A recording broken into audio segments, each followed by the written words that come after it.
Saudara-saudari, selamat berjumpa.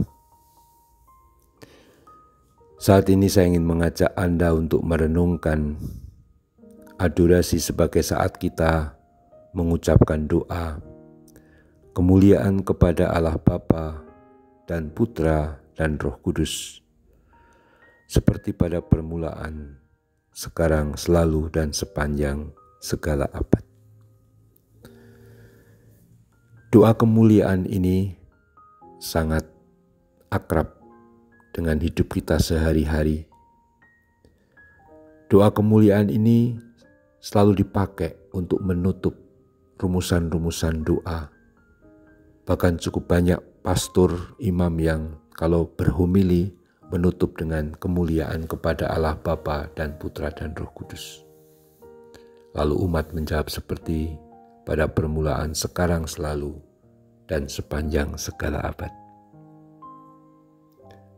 Kemuliaan kepada Allah Bapa dan Putra dan Roh Kudus adalah rumusan mengenai diri Allah, Tritunggal, Bapa, Putra, Roh Kudus, yang kita muliakan bersama, yang kita muliakan dalam satu kesatuan diri Allah yang esa, Bapa, Putra, dan Roh Kudus.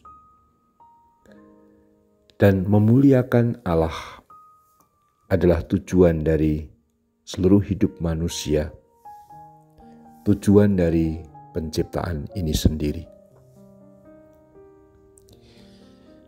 Mari kita lihat dalam pengalaman hidup sehari-hari, bagaimana kita senantiasa diperkenankan melihat alam yang indah.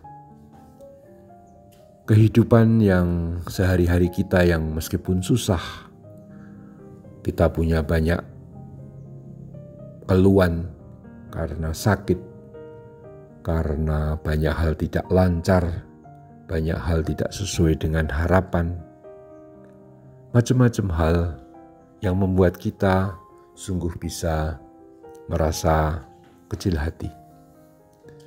Tetapi itu tidak sebanding dengan kebaikan, dengan kegembiraan, dengan kelancaran, dengan berbagai hal yang menjadi karunia dari Allah, yang sebenarnya kalau kita jumlah jauh lebih banyak, lebih besar. Kita mungkin mengeluh satu dua hal dalam hidup, tapi lihat, mungkin fisik kita masih sehat, kita masih bisa makan, kita mendapat teman-teman dan keluarga yang baik, yang selalu mengasihi dan memperhatikan kita. Dan terutama bukti yang paling besar diberikan Allah, Dia memberikan Yesus Kristus Tuhan kita, yang telah wafat dan bangkit, dan kini hadir dalam sakramen Maha Kudus.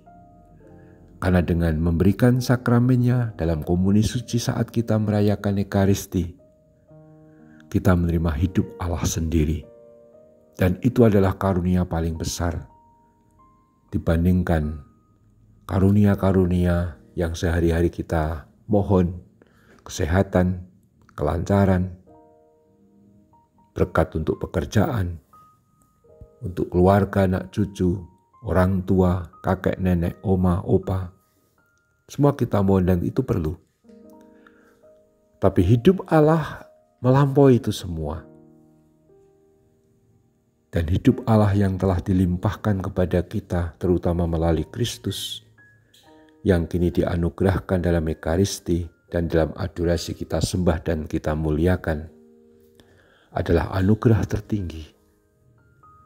Dan itulah menjadi alasan kita mendoakan kemuliaan kepada Allah Bapa dan Putra dan Roh Kudus. Jadi memuliakan Allah Bapa, Putra, Roh Kudus selain mengungkapkan iman Tritunggal kita, juga yang kedua mengungkapkan inti hidup manusia, hidup kita yang diciptakan dan hidup ini bahkan ditebus dan diselamatkan melalui Kristus, sebagai alasan bahwa semuanya itu berintikan hidup kita manusia itu juga penebusan Kristus agar kita memuliakan Allah. Dan yang ketiga, agar sikap yang memuji dan memuliakan Allah sebagai yang terpokok paling penting dalam hidup ini menjadi spiritualitas kita sehari-hari. Kalau kita memuliakan Allah, maka kita juga memuliakan apa yang Ia buat, apa yang Ia ciptakan, apa yang Ia cintai. Allah menciptakan alam lingkungan, maka kita pun harus mencintai alam lingkungan kita.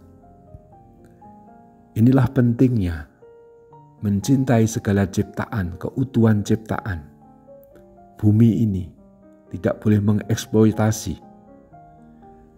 Kita memuliakan Allah dengan cara kita memanfaatkan semua hal hanya untuk memuliakan Allah.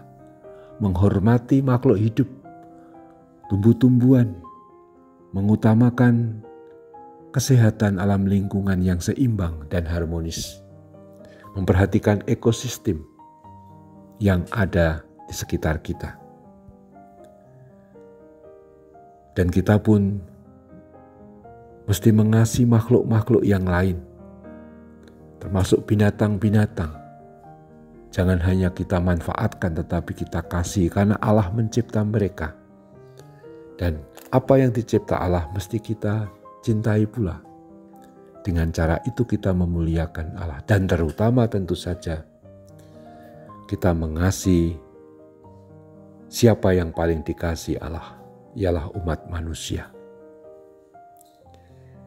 Kita mesti memandang semua masyarakat, semua orang, entah apapun agamanya, entah apapun sukunya, rasnya, apapun martabat dalam pengertian statusnya. Kita tidak ambil pusing, semua harus kita kasih. Kalau mereka salah, kita ampuni, kita maafkan. Sebab Allah menciptakan mereka, mencintai mereka. Dengan demikian memuliakan Allah berarti juga mengasihi apa yang Allah kasih.